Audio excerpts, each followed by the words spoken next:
Well, Tony Cassadine. But do you think that they can still recognize me after 50 years? Oh, yes. Oh, my I was God. getting my hair done the other day, and I was telling the girl... Looks great, by the way. Oh, thank you. And I really do want to see you at the Ryman. When you get there, let me know, because I want to come down and see. I'll fly you out. I'm serious. I'll get you tickets. It's so good to see you. It's so good to see you. I know. Oh, my God.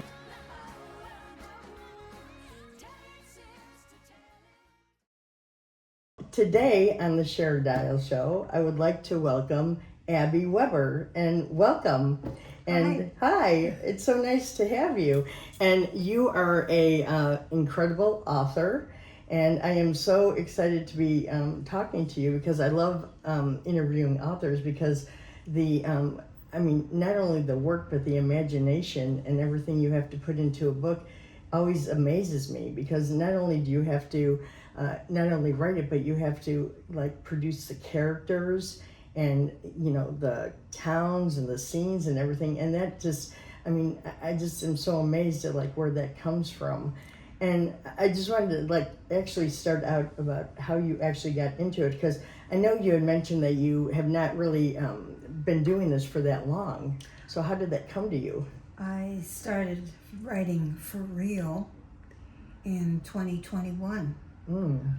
It's amazing. I've been wanting to be a writer my entire life. Okay. When I graduated from high school, I managed to get a job working on a newspaper, on the local newspaper in my hometown. Really liked that job, but that was 1963. Long time ago. And I married very young. Never really got back to working at the newspaper or writing. Rasmussen College, which began here in the Twin Cities, right. I believe back in the early 1900s. One of my duties to do at both schools was to take meeting minutes from the board of directors or from the department heads. And so I got back into writing. And of course it was technical writing. Right, yeah. Which means you get to record every little itty bitty thing that they talk about. That helped really for me to formulate how I write. I worked until I was 74. Oh my gosh. And then I retired. So we're talking about retiring in 2020. And one day I was talking with a friend on the telephone, talking about if I would write a book, I would write a book about old people. Really? Because common concept of old people is that we sit around, we're decrepit, we're old, we can't move, we can't do this, we can't do that. We need somebody to spoon feed us. Right. That doesn't happen. Right, yeah, exactly. We're running around all over the place, we're doing all kinds of things.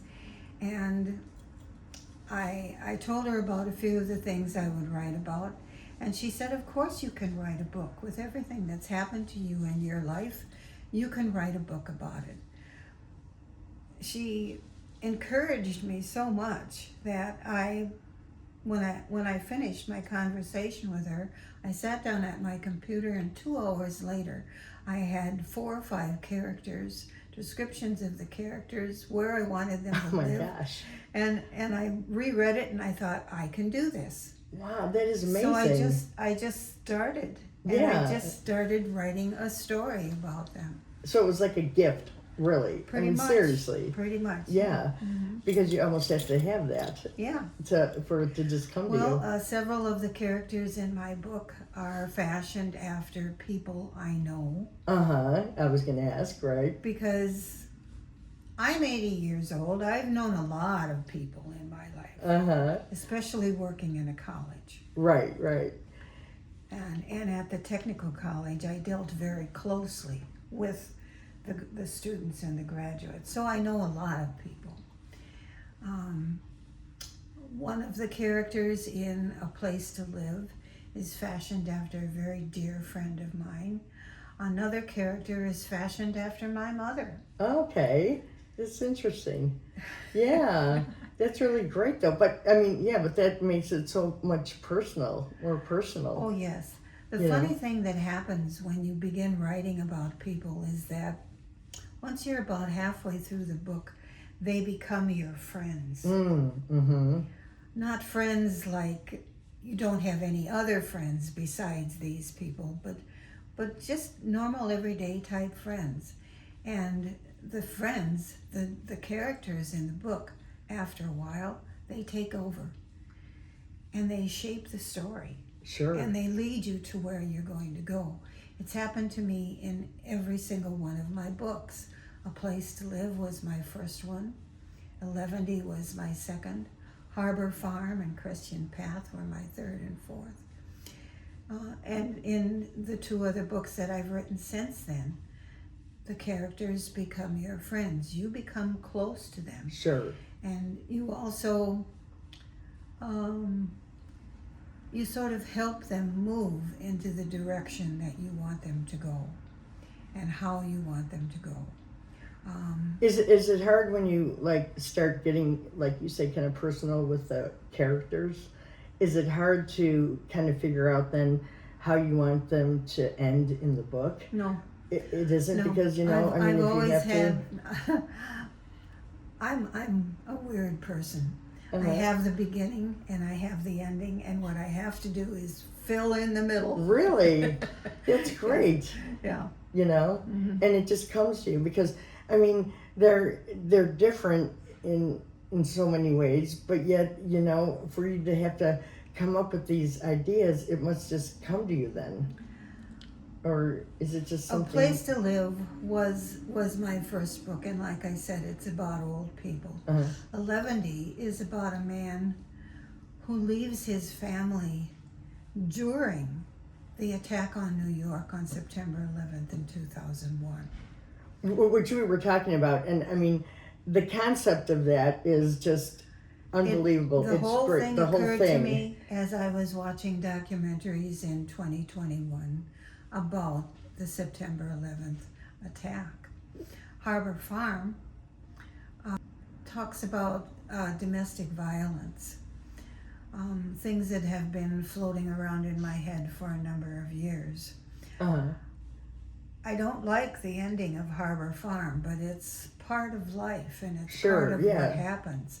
However, Khristian Path is a sequel to Harbour Farm, and it comes up with a few surprises. Mm-hmm. Right, like a suspense, kind of. Yes. And some other things along with it. Right, exactly.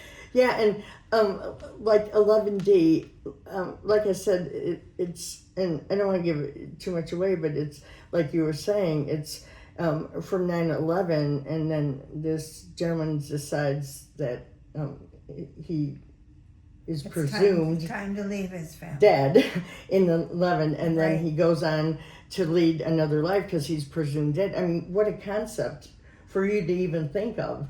And I mean, right there, that's captivating to, you know, read the book.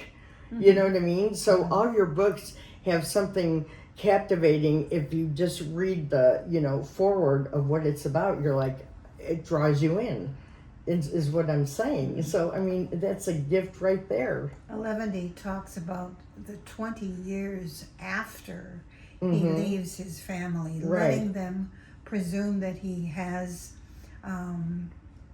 died in the rubble of the NATO building,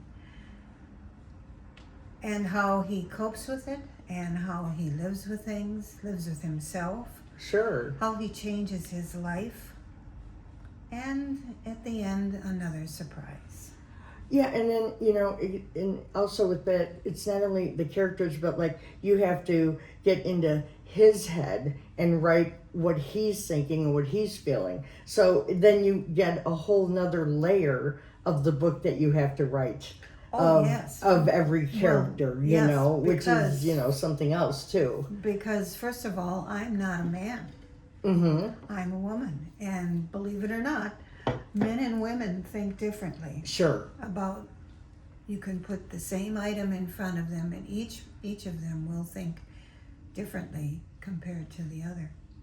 Right, exactly. And how does your writing process go? I mean, do you, I think we were talking a little bit earlier, do you sit and you'll say, okay, today I'm gonna write, or does it just come to you and then you stop and you maybe put it on your notes in your phone, or how is your process? Because like these are long books, and how long would it take you to say write, Elevendy? Elevendy just kind of just rushed right out of me. For all of my books, I'm a very methodical person. Uh-huh. I don't go in the 1, 2, 3 order. I don't go from 1 and I go to chapter 2, 3, 4, all the way through. There might be an exception, especially when I'm thinking about the ending, where I will sort of write the ending and put it off to the side, and then when I get there, edit through it and maybe make changes or add things to it. Or Yeah, I was something going to like ask, that. like, how many But for the times do you most- make the changes, Yeah, for the most part, I write it from the beginning all the way through the way you're going to read it. Really? That is amazing. And do you actually handwrite it, or do you talk it into a I A write phone? it on my computer. I just type it. Really? Oh, that's great. That is wonderful. I love that. And like you say, from beginning to end, I mean, that's just crazy. And how long did you say that would take you to write?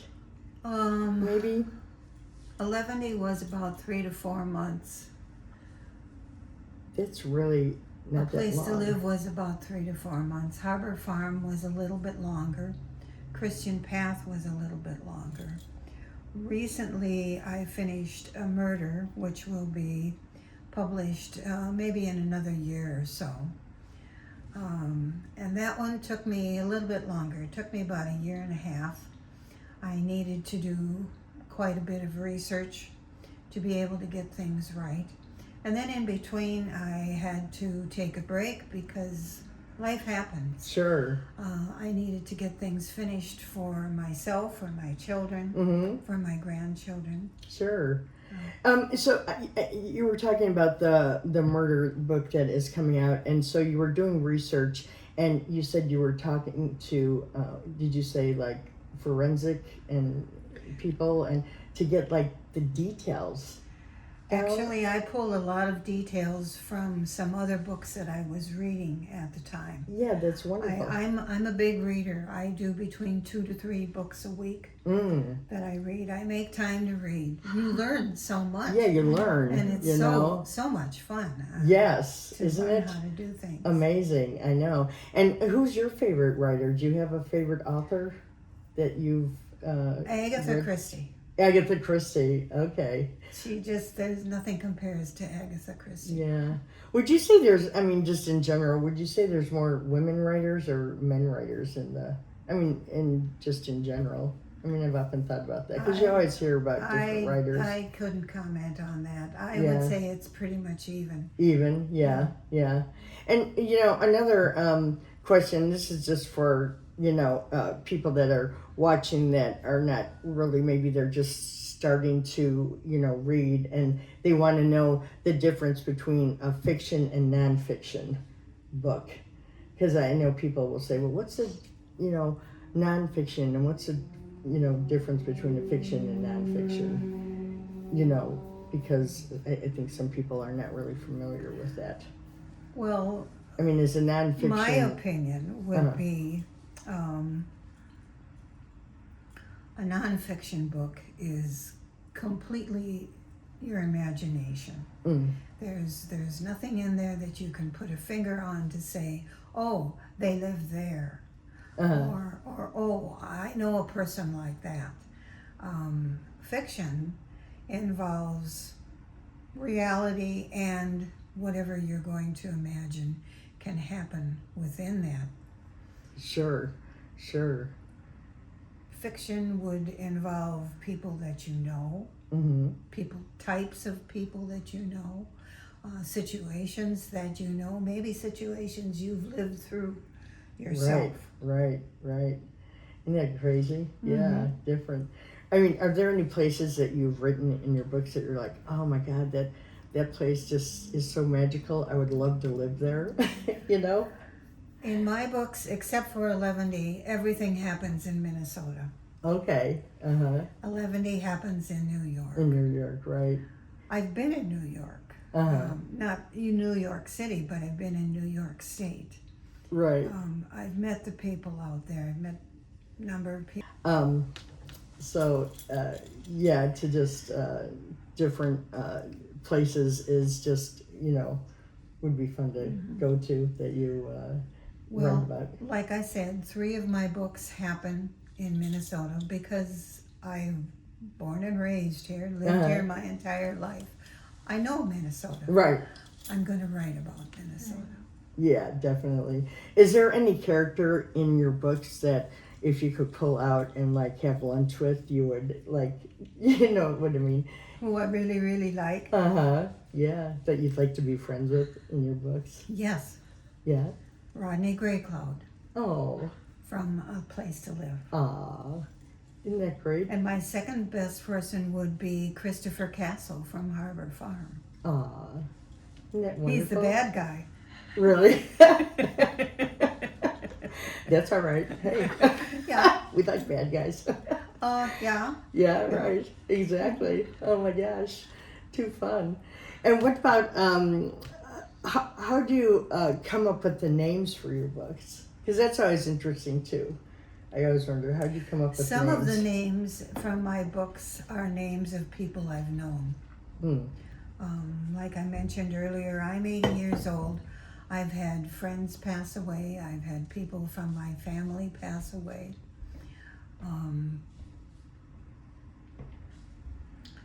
It's nice to remember them. Sure. And the titles of your books also come from... What I believe is appropriate for what I did. For Harbour Farm, Harbour Farm has a double meaning.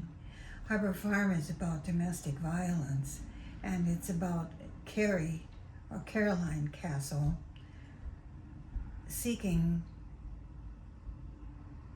a harbor to get away from her violent husband. Right. Yeah. And I mean, it's a social issue, like you said. You know, it's hard to write about, but it's, you know, a fact of life. All of my books are about social issues. Exactly, which is great. You know, it's wonderful. What about? Do you ever think about any of your books being like, what if they were turned into a movie? Wouldn't that be great? I've often thought of that. I mean, really, you know.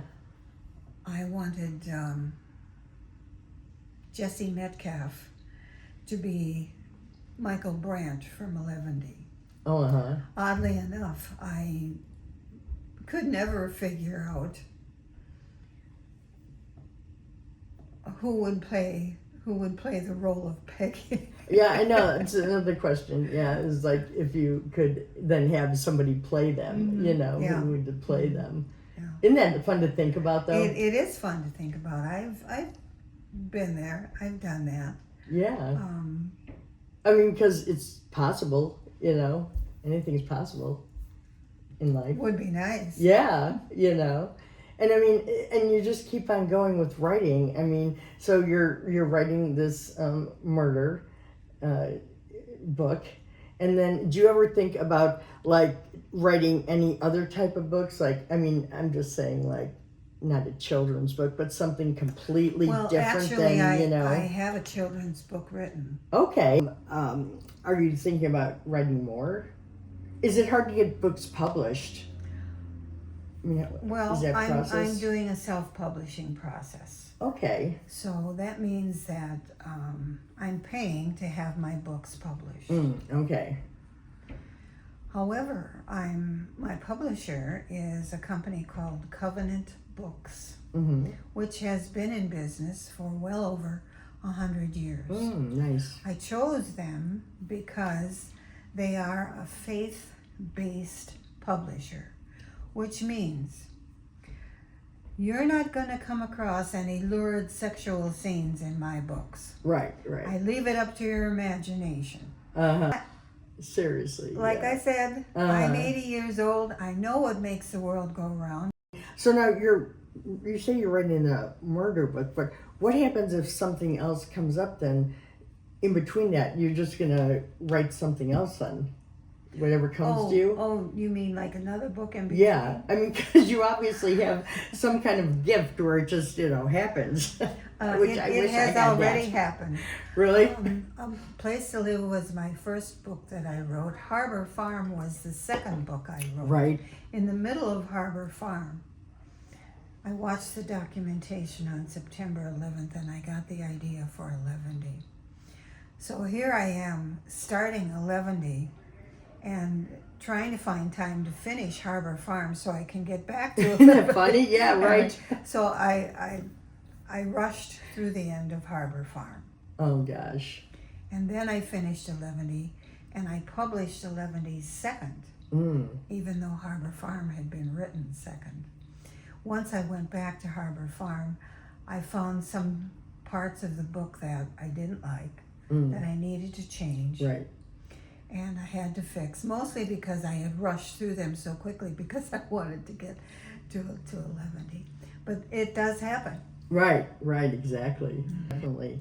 And where can people find your books? Because I know you have an Amazon and Again, through Covenant Books, Through Covenant Books. Amazon, and through Barnes & Noble. Barnes and Noble.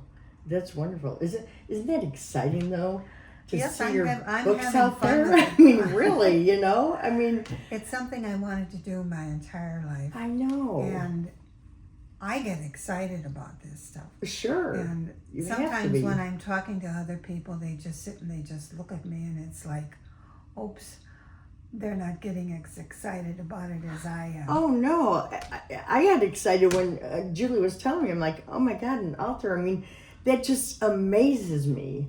Like I said, as a writer, the characters of your books become friends, but Right. when you're a reader, they become your friends too. Well, And you of course. want to know what's going to happen with so-and-so in this book and how is it going to end and let's get to the end. Yes, So you exactly. can find out what happens. And then, of course, in some books you get to the end and you're like, oh no, I didn't want that to happen, So how do you get an ending? Like, how do you figure out what is a good ending? Is it, do you say, okay, well, this ending is good, what I think, or do you say, okay, well, maybe this ending would be good for what my reader would think? Or do you know what I'm saying? Is it something that you consciously think of, you wanted to end this way? Because I'm sure readers may think of it a different way, Readers think of it in a different way from what the writer did. Right. The writer always wants to surprise you. They want you to, not to be shocked, but to be aware that there's probably 4 or 5 different endings to every single book you read. Right. What happens to writers once in a while is you write yourself into a corner and you have no idea what's going to happen from then on. And it happens like that when you're reading the book too. You're sitting there reading and then you say to yourself, what are they going to do now? Yeah. And that actually happens to the writer as well, where you get to the point where, how am I going to end this? Right, exactly. How am I going to get this person out of this pickle that they got themselves into? That's where you need to be a little creative. You really have to use your imagination. For each of my books, amazingly, I had the ending in mind before I got to it. And being a writer, there can sometimes be 2 or 3 different endings. Sure. And sure. then you have to figure out which one is the best. I see. Yeah, that's interesting. I was saying when I was talking to you before this is that I just admire you so much, and it's just never too late to do anything in life with No. what you want to do. No. And I think that's a great message too, with this and everything. And you're so pleasant, and you're so fun to talk to, and just your books, and I mean, you're so inspiring. I've had a lot of people in my life to inspire me. Mm-hmm. I come from a very large family of 7 children. And you can inspire people, to forever. Mm-hmm. And you may inspire people with your books and with just you and your personality with not even knowing it. Yes, you can. I mean, because I was thinking about some people that have inspired me in my life, and they don't even know it. They have no idea that they've inspired me, but they have. And, I'm sure it's like with you and Julie and everybody, we all have that ability that we don't even know. So, Right. but for you and your books, and, for you to have just started really writing the books, 5 or 6 years ago is absolutely amazing. Well, some of these books had been rattling around in my head for the last 20 years or so. Mm-hmm. But you did it though. You actually But did I it. did it, yeah. The hardest So- part about learning to write or to write a book is to verbalize what people are doing. Say, for instance, a man is walking out of his house and getting into his car and driving away. So that's what? How many? 20 words did I just say? Mm-hmm. But in a book, it needs to take up 3 or 4 pages. Because you have to describe everything. He has to Right. put his coat on. He Uh-huh. has to button his coat. He has to feel what's in his pockets. He has to get his car keys out. He has to walk out the door. He has to close the door. He has to go down the Sure. steps. He has to go down the sidewalk. Yeah. He has to get into the car. No, you're exactly So right. now we're talking 3 pages here. Yeah, right. Yeah, just isn't that amazing? You don't really think about that, but it's true. Because I could tell you the story of what happens in these books in 50 words or less. Right. But instead I did it in what? 250, 300 pages? Yeah, because the description difference. and because you got to make the And people need to be able to visualize sure. what someone is doing. Right, exactly. What they're doing, what they look like, what they're feeling, everything. What they're wearing, What they're wearing. the colors of what they're wearing, what time of year it is, whether It was just absolutely a pleasure talking to you today about all your books, your writing process. It's so interesting. And I am just, like I said, absolutely amazed and inspired by your story and your books. And you're such a joy to talk with. Oh, thank you. Yeah. It was nice to talk with you too. Yeah. And like I said, I mean, I think a lot of people are going to be so interested in this because, you just pick up a book and you read it, but you don't know what goes into it or what's behind it or, the process of it. And like I said, for you to have been doing this, for the last, 5 or 6 years, like you said, you've had, ideas and everything, but then to actually finally do it is just such a great accomplishment. And it's, so, like I say, lovely and inspiring to know that, you've done that. And I just, To sit down and actually write the books, to me, was a big surprise. mm-hmm. To actually sit down and start was a huge surprise to me. Yeah.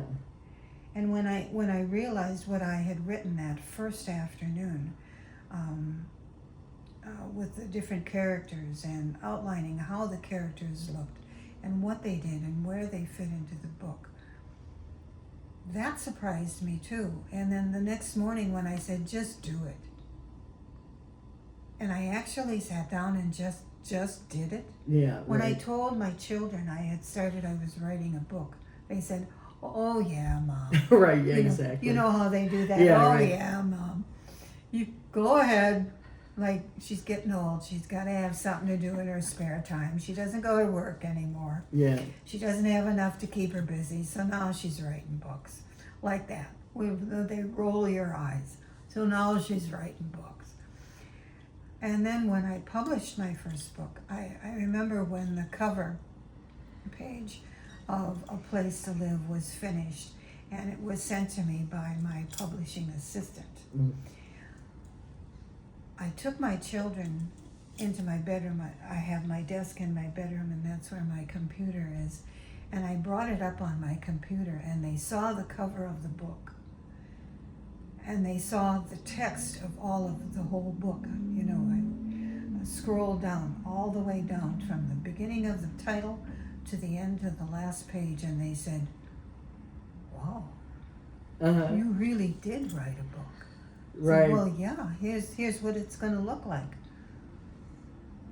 Oh! Yeah, right. Oh my gosh, yeah. And all of a sudden, Uh-huh. it's like you're not just mom anymore. Yeah. Plain old dull, dreary mom. Right. All of a sudden, you're a person. Uh-huh.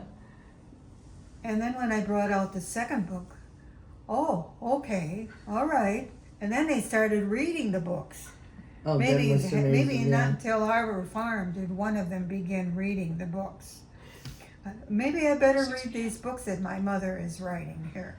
Yeah. It's like all of a sudden they look at you in a different way. You're not their mother anymore. Uh-huh, right, You're the right. person who wrote this book. Sure, sure. And it's kind of fun to watch that. Yeah, because they're probably like, oh my God, the imagination that you have. They probably didn't even realize, you know, that you had They that should kind have of realized imagination. I've been telling stories my whole Oh, life. have you? Yeah. Yes. Well, that's, Yeah. yeah. My That's dad funny. was a great storyteller, Okay. and I am just like him. Oh, I am yeah. my father's daughter. Right, right, right. Well, that helps with the books, Mhm. for sure. Mhm. But we'll have to stay in touch, and when your next book comes out, we'll have to talk a little bit more about that. Okay. I would love to. And Okay. anything else that comes up that's interesting, I would love to sit and talk. And once again, we are here with Abbi Weber, and with her 4 books that she wrote, and you can find them on Amazon, Barnes & Noble, and Covenant Books.